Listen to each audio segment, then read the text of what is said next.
All right, hello. We have another update from the Christine Anderson situation where she actually what's going on?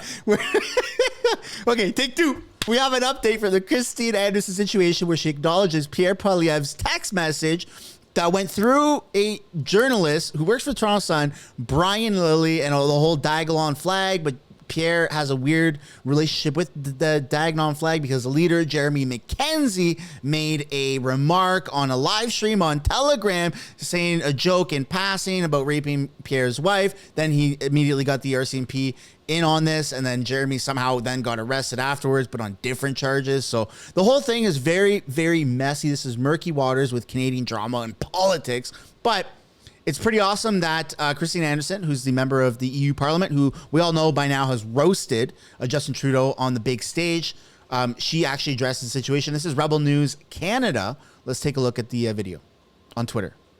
I've seen that a tweet by Mr. Poilievre, and it really saddens me that he would actually use the same language that Mr. Trudeau or all the other governments in the Western democracies would use.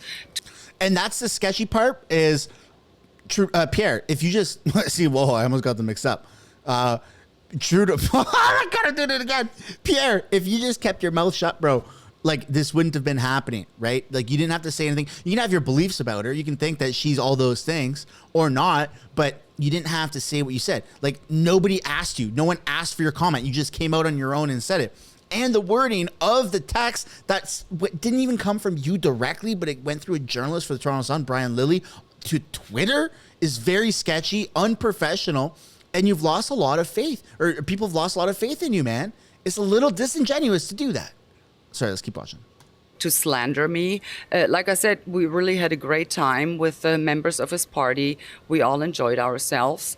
And if he resorts to that and misrepresents what I stand for in such a way, then I'm terribly sorry. Then I will have to tell Mr. Poilievre he has no business being the leader of the opposition because he's actually doing Mr. Trudeau's bidding, and he should seriously reconsider if he would like to continue to do this, because if he does, the way I see it, the people will no longer support him, and that would serve him right. Anyone doing the bidding of Mr. Trudeau and buying into the narrative of, representing me in a way that, as Mr. Trudeau would put it or would call it, unacceptable views, just goes to show that apparently he is someone that truly lacks the ability to see what's right in front of him and to see what is really important.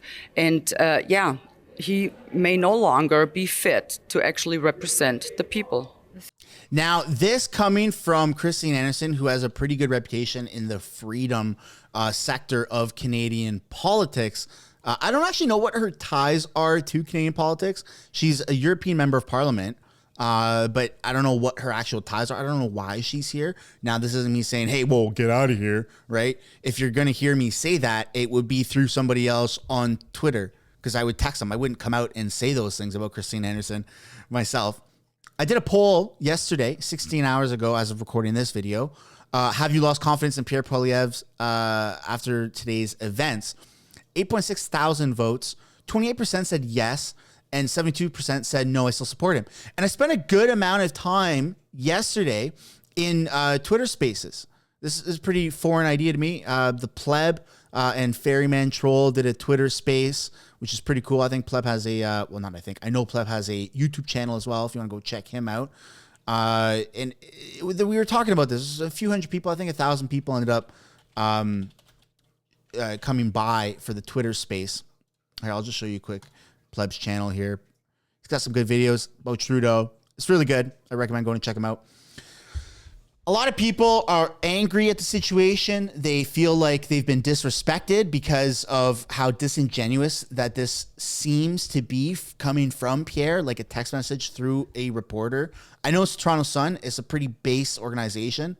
And Brian Lilly seems to align a lot with like center right, views on politics in Canada and stuff like that. But it's just very sketchy. And even though not a lot of people are actually falling off the wagon from Pierre, a lot of people are now like watching every move that Pierre does a little bit more intently, because it's a little odd, man. And I'm a big Pierre supporter. I'm a big conservative supporter.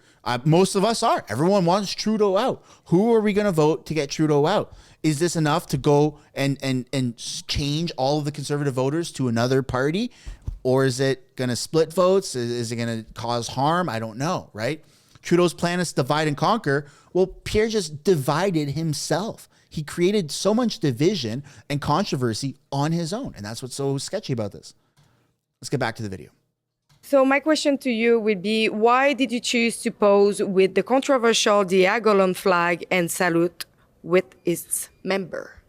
To be quite honest, I actually had a blast doing it, because I was told this is like, they are comedians and literally made a mockery of this whole government agenda and the way they're trying to slander even the freedom truckers as racists and all of that. So they came up with this idea, created like this flag and a special greeting, and I just had a blast with it.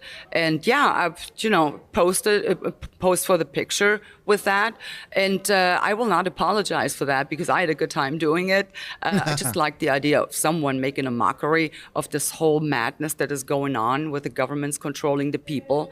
So yes, that was actually pretty funny, and I did that. What I did not appreciate, however, is that this picture then obviously was used in a completely different context, given it a different meaning, but I will not apologize for that. I had a blast, and I will do it again, because no one gets to define me. I know what I stand for. I know exactly who I am. I know what I'm fighting, and I know perfectly well what I am fighting for, and that is freedom, democracy, and the rule of law.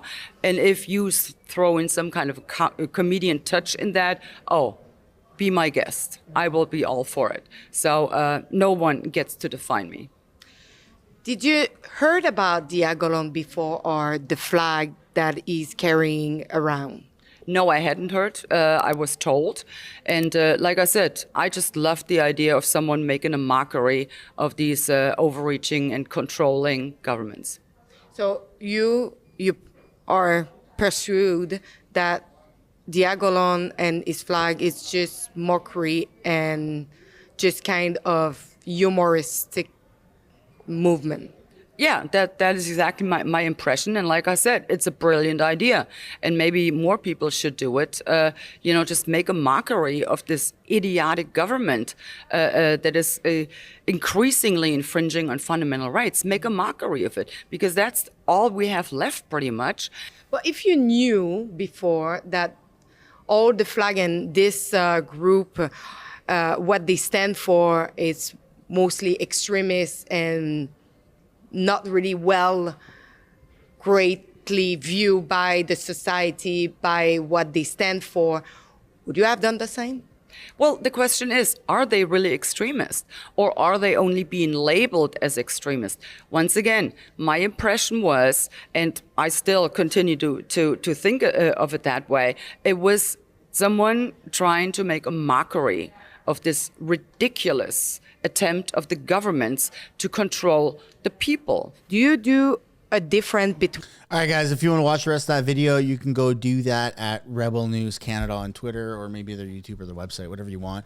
Diagolon has a reputation, right? They're known for their edgy satireness and stuff like that, but they've also been labeled through the House comments, through NDP leader Jagmeet Sellout Singh and Justin Trudeau and Freeland, and a lot of the Liberal cabinet as like this extremist organization. And during the inquiry as well, Jeremy testified, I believe from jail. I'm not sure. It looked like it was from jail. So there's a reputation to be had. Did she know about that? Probably not. She's coming from Europe. Like, what's she gonna do? Vet everyone? Does Trudeau do that? No, probably not. She just posed with a flag. And it is what it is. I'd love to know your thoughts down below. Do you think Diagolon is an extremist group? Do you think they're crazy, or do you think that they're just a bunch of people that do memes? Love to know what you think, and I will keep you updated as soon as there's an update. All the more reason to subscribe with post notifications on, and I'll see you in the next one. Bye for now.